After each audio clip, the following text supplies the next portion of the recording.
Today we have this 1977 Underwood 319 vintage portable typewriter.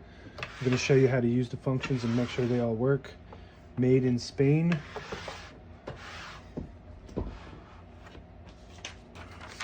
Margins are right up here, up top. So that's how you set where you'll begin and end.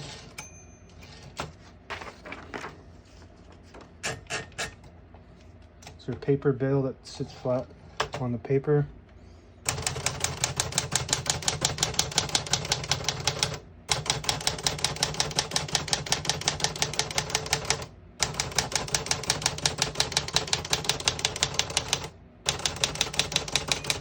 Once you hear the bell, you're at the end of the margin. You hit this line space, get you back to the beginning, and skips 1, 2, or 3. Right now we have it on single, but if you want double, flip that switch down 1, skips 2, down 1 more, skips 3. Works good. Keep it on single for now and finish typing. As you can see, all the keys type nice and none of them skip or stick. I'll type a sentence in red on the next line. Switch from black to red. You just flip this down to that red marker.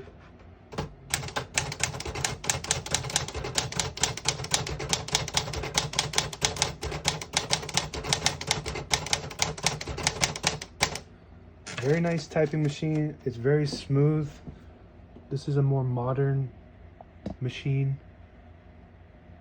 And Underwood always made quality typewriters for over 70 years or so. So if you want something nice, I would go with Underwood vintage typewriters. They're really nice. Never go with the brand new ones. They're not made well. To pull the paper out easy, flip this switch forward, unlocks the rollers underneath the platen, allowing you to load thicker paper or pull paper out easy. It's got a backspace on the right side here. Works good. Shift on each side and a shift lock on the left side there. To clear it, you just hit the shift button again. This one has a tab function. Right now there shouldn't be any. There's a tab right there, so let's clear that by hitting this switch down, and there's a C marker for clear, and that should have cleared it. Now it slides all the way to the end. We're going to set one back in the middle here. You push it up and there's an S for set. You push it up and you set that one there and it stops at that marker. I'm going to leave that there because if you accidentally hit the tab button when there's no tab set, then it'll just slam all the way to the other side. And it's good to have a stopping point in the middle there. It's got a carriage release on the right side, the silver lever here. That allows you to control the carriage freely. MR stands for margin release. So when you get to the end of the margin, there's a locking mechanism that won't allow you to type past that margin. And all you have to do is hit that margin release and it'll allow you to type past the margin.